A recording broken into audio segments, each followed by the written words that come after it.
You've probably tried it before, being kind, understanding, patient. You thought that if you showed compassion, they'd finally see your heart and meet you halfway. But instead, your kindness got twisted, ignored, or used against you. It's frustrating, right? Because when you're dealing with someone who constantly manipulates, plays the victim, or makes everything your fault, being nice doesn't work. Not because kindness is wrong, but because it's being weaponized by the wrong person. Today, let's talk about why being nice won't change a narcissist and what actually will. You ever notice how no matter how kind you are, no matter how calm you try to stay, it never seems to make a difference with certain people? You could approach them with empathy, speak with patience, even go out of your way to make them feel understood, and somehow it still ends up being your fault. That's because to a narcissist, kindness isn't kindness. It's opportunity. They interpret it as permission to push, to test, to control. When you're nice, they're not thinking, wow, this person really cares. They're thinking, perfect, I can use that. The truth is, narcissists don't view relationships the way you do. You see a connection, they see a transaction. Every word, every gesture, every moment of grace becomes a tool they can use to maintain dominance. When you forgive them too easily, they call it weakness. When you try to understand their side, they twist it into justification for their behavior. And when you stay quiet to keep the peace, they read it as acceptance. It's not that your kindness is wrong. It's that they're not capable of receiving it the way it's meant. You're speaking the language of empathy, but they only hear control, power, and self-interest.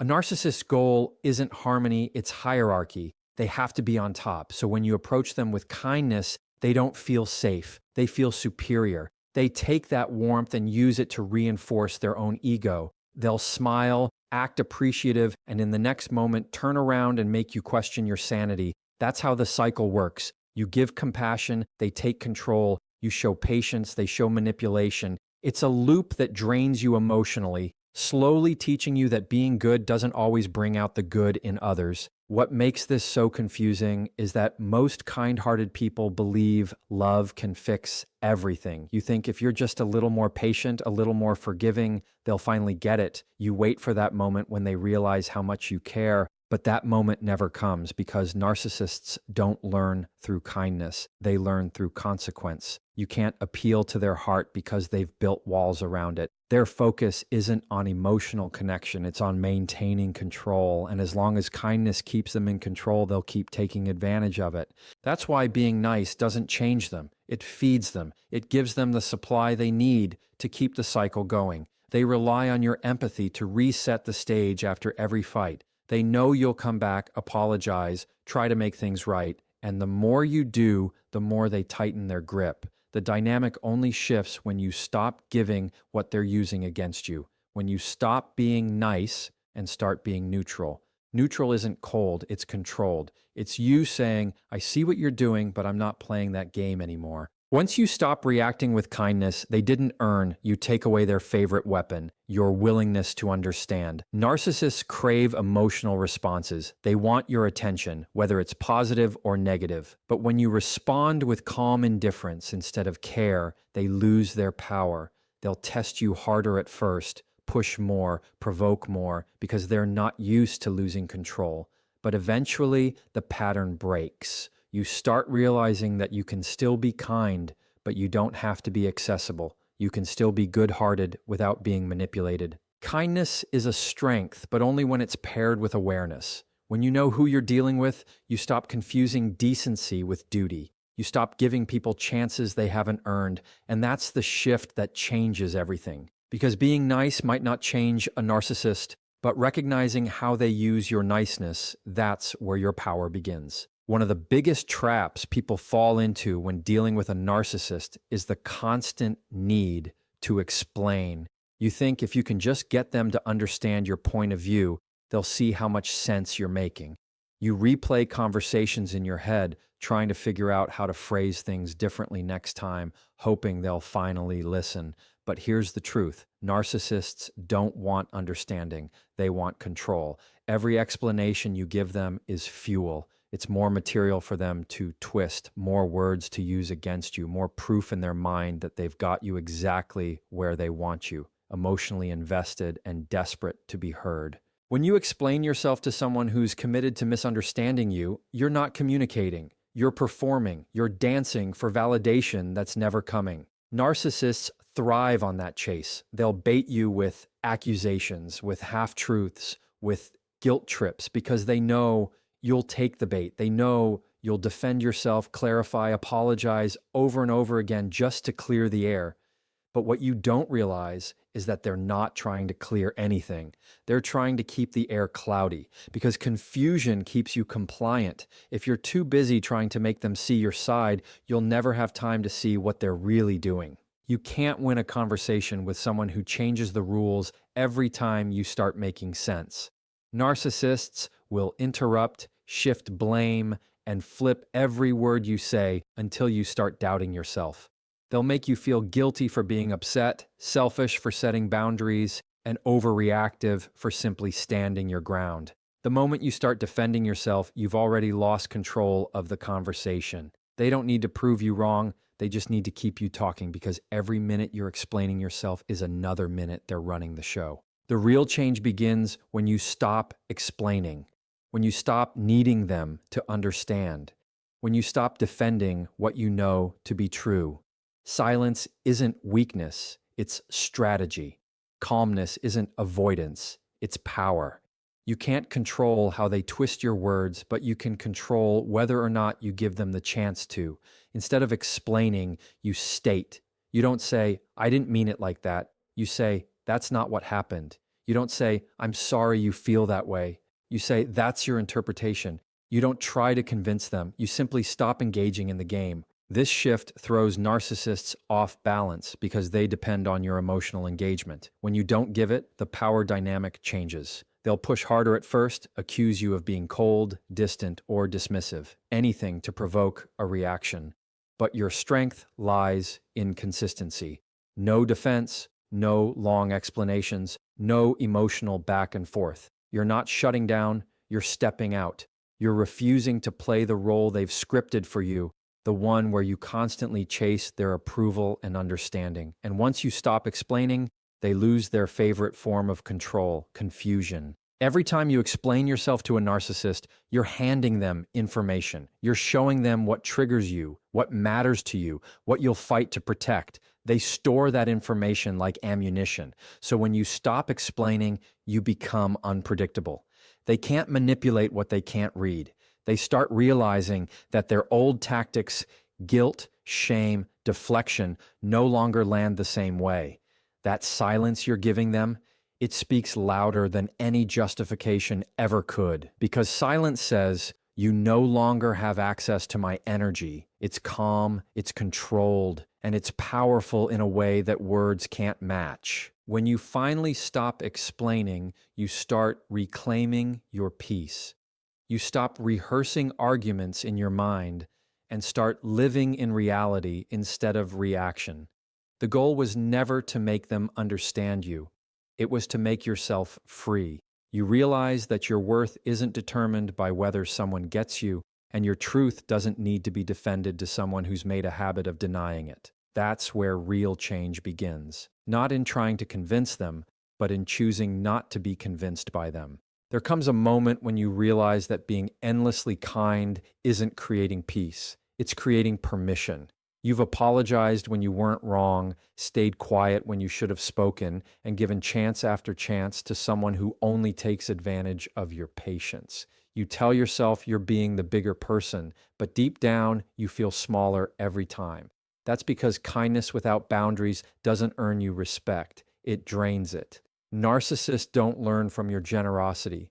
They learn from what you allow. And as long as your kindness outweighs your limits, they'll keep crossing lines just to see how far you'll bend before you break. Boundaries are uncomfortable because they force you to confront your fear of being disliked, You worry that saying no will make you seem cold or heartless, but the truth is, boundaries are not walls, they're doors with locks. You decide who comes in, how long they stay, and under what conditions. You don't set boundaries to punish anyone, you set them to protect your peace. And the people who truly care about you will respect them. The ones who don't were never there for the right reasons. Narcissists hate boundaries because they can't manipulate what they can't access.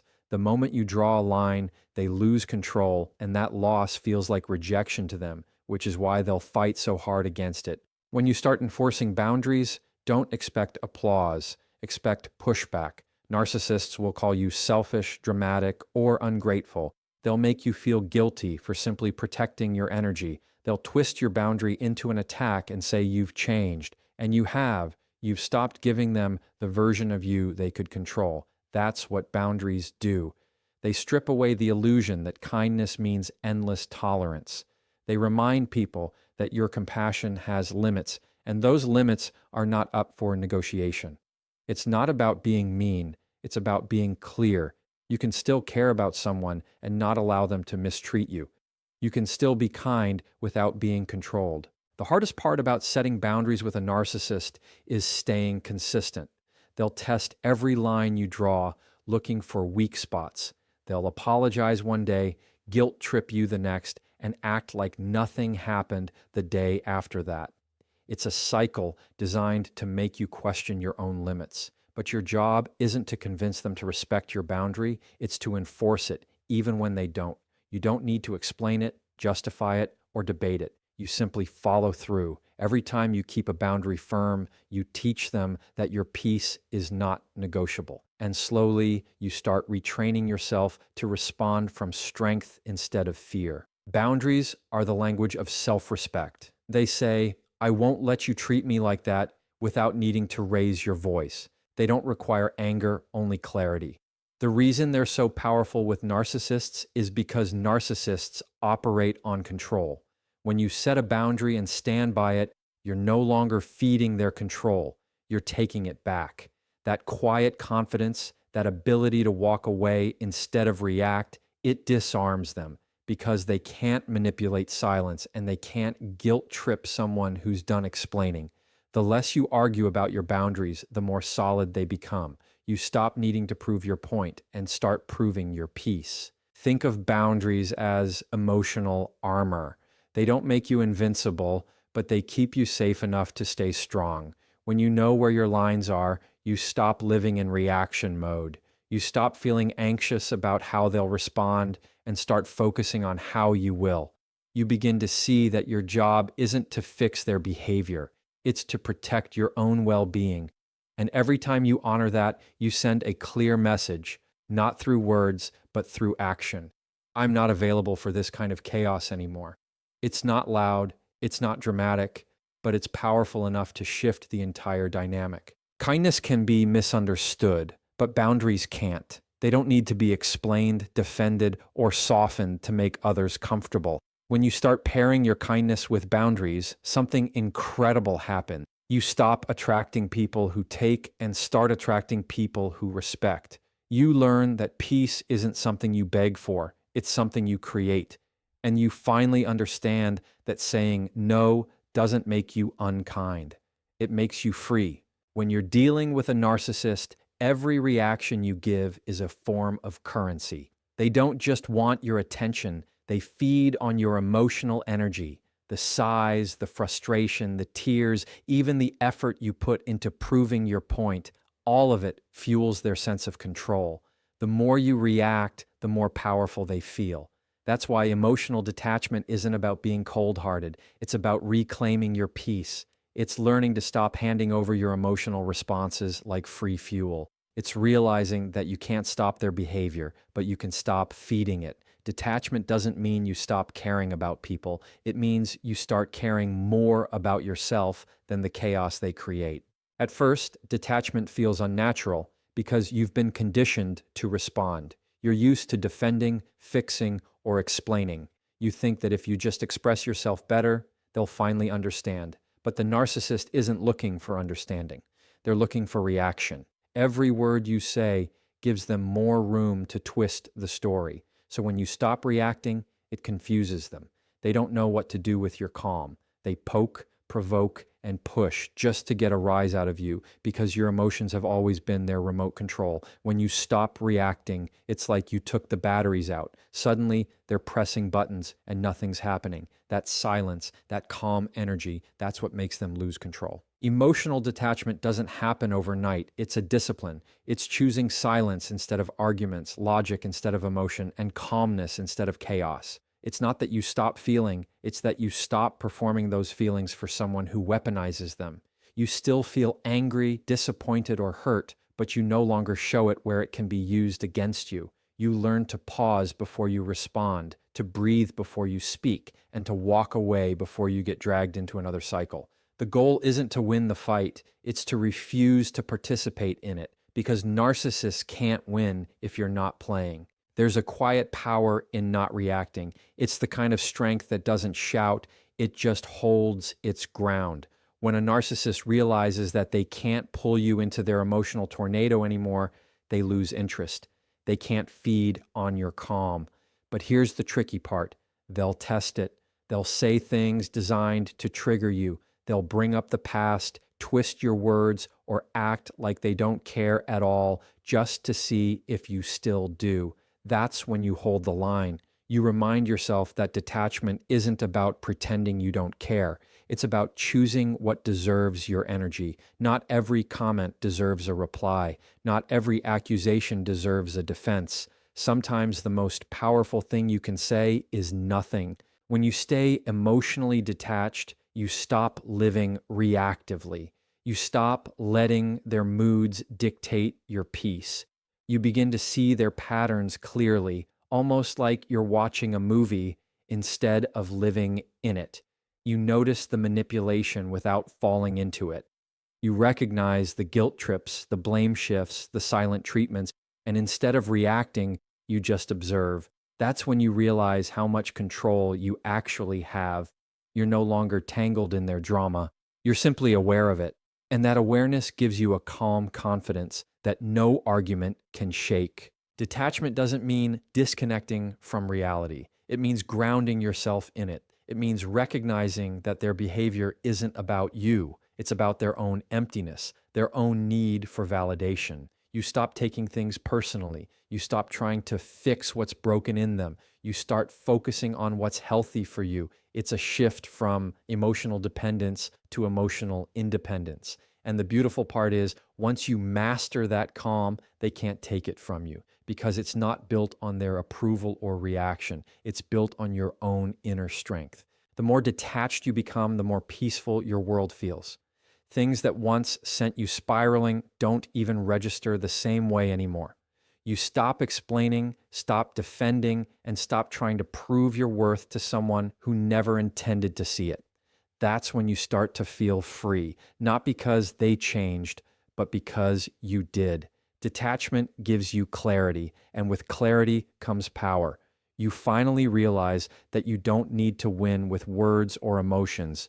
You win by refusing to play their game at all. The hardest truth to accept when dealing with a narcissist is that nothing you say, do, or feel will ever make them see things differently. You could bend over backward, show endless patience, or sacrifice your peace trying to help them understand, and it still wouldn't make a difference. That's because narcissists don't change from external influence. They change only when something threatens their control, and even then, it's rarely genuine.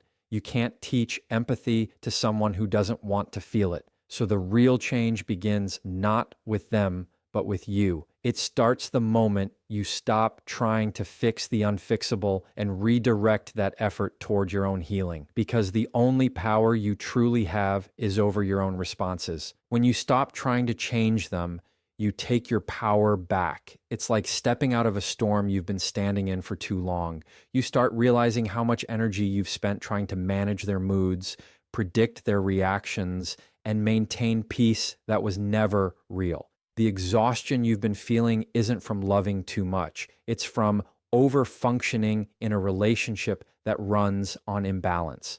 Once you focus on changing yourself, your mindset shifts from survival to clarity. You begin asking different questions, not why are they doing this, but why am I still tolerating it? That's when growth begins, not from changing them, but from understanding yourself better. You learn that detachment isn't abandonment, it's alignment.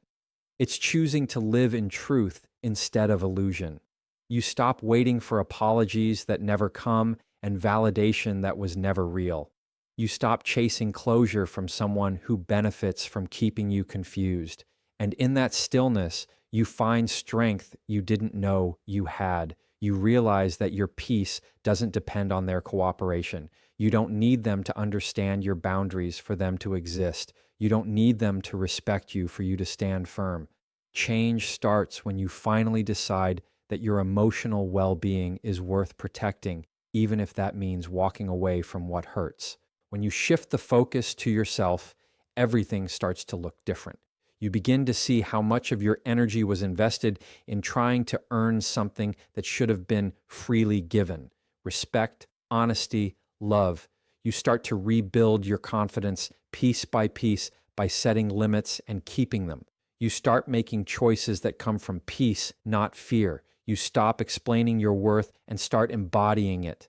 The moment you realize that you don't owe anyone constant forgiveness for repeated harm, you begin to heal. It's not about becoming cold or distant. It's about becoming grounded. You're not changing for them. You're changing for you.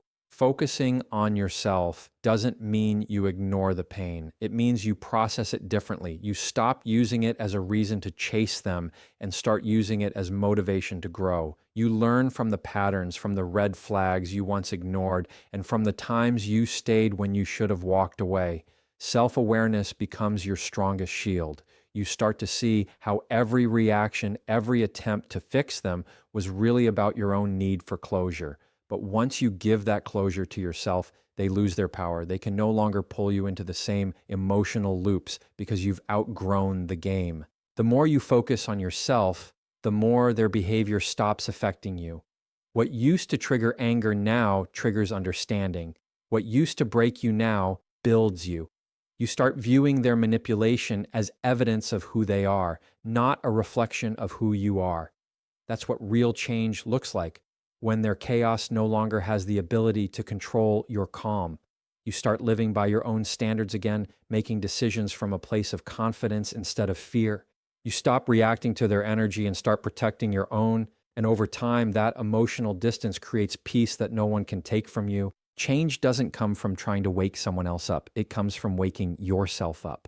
You stop giving the narcissist center stage in your life and start reclaiming your own story. You begin to rebuild your identity outside of their influence, reconnecting with the parts of you that existed before the manipulation. You remember your voice, your values, your strength. The version of you that emerges after this kind of growth isn't colder, it's clearer. You stop waiting for them to evolve and instead evolve past them. Because when you change how you show up, you change everything about how the story continues.